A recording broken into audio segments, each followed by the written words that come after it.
nindot tong gihatagan og pagtagag yun ni Brad Paul o klaro nga ang naamag yung nahitabong pagpamatay. Maunay realidad ha, naagyo yung nahitabong pagpamatay. Ato ang dugangan to siya. Naagyo yung nahitabong pagpamatay.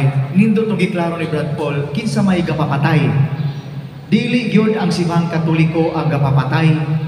Ang gapapatay ato mao gyud ang sibil, ang gobyerno.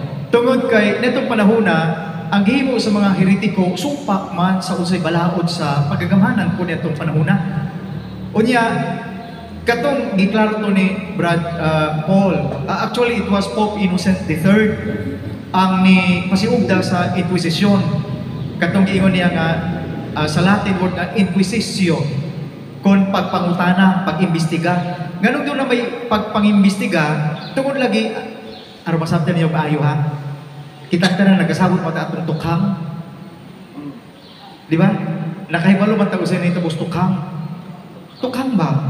Panahon ba kaning Presidente Rodrigo Duterte?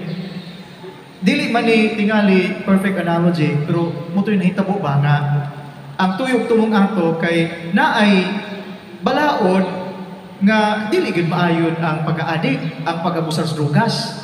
Mao mo kinay law of the land. Ya kita kan magyong nagmasinupakon, mo na nga gisilutan. Di ba? Gisilutan. Ang problema ato sa tukhang kay daghan mga inosente pod mistaken identity nga nahimong biktima. Sa lato nga pagkasulti, taliwala sa kampanya sa gobyerno aron nga mahimugatan og maayo nga i-implementar ang balaod against droga. Sa pag-implementar na ay napagan o naapil ng mga inosenteng tao. Motoy nahitabo sa Inquisition.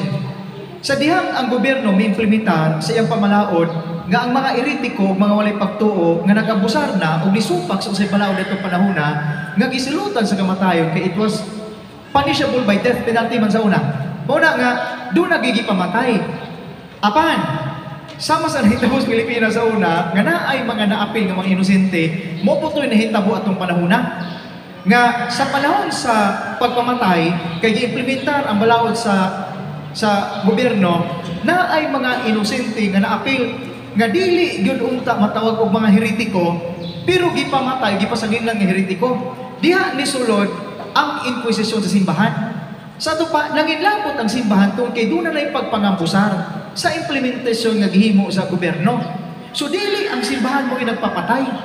Hinunua, tungod sa Inquisition, pag-imbestiga, pagpangutana, daghan ganing naluwas. O nasalbar nga mga inosente nga gipasangin lang unta nga heretiko. So bali ang gihimo nga mga tabi sa ubang relihiyon. Dili ang simbahan mo'y gapapatay. Hinunua tungod sa Inquisition between 1100s and 1500s, 1184 to 1500s. Daghan kayong naluwas nga mga inosente tungod sa gihimo nga Inquisition. Ang pulong mo nga Inquisition karong panahon na negatibo kaayo. Pero sa sinugdanan ang Inquisition, mauinindot kaayo pamaagi on the part sa simbahan kay giimbestigaran sa simbahan. Adunay mga pari, mga abogado nga gipadala sa Santo Papa aron pagduble siguro nga kining gipasanginglan o gideklara sa gobyerno nga mga kriminal tinuod baging kriminal. O gani daghan ang naluwas.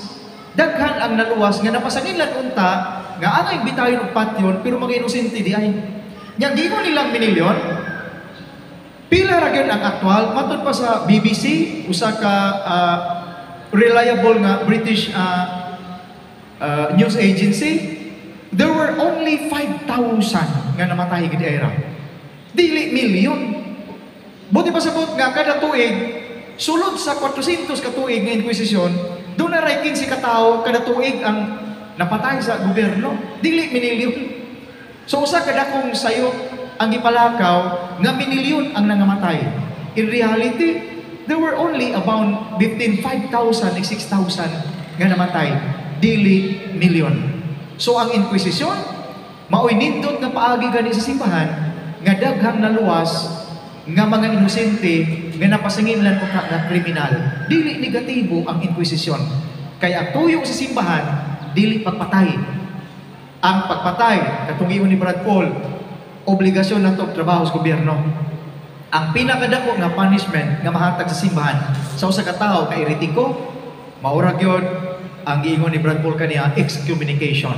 O di pasabot, gawas na ka sa simbahan, dili na ka mahatag og sakramento, dili na ka makaapil sa mga buluhaton diha sa simbahan, munang gi-excommunicate ka, excommunicado. Thank you.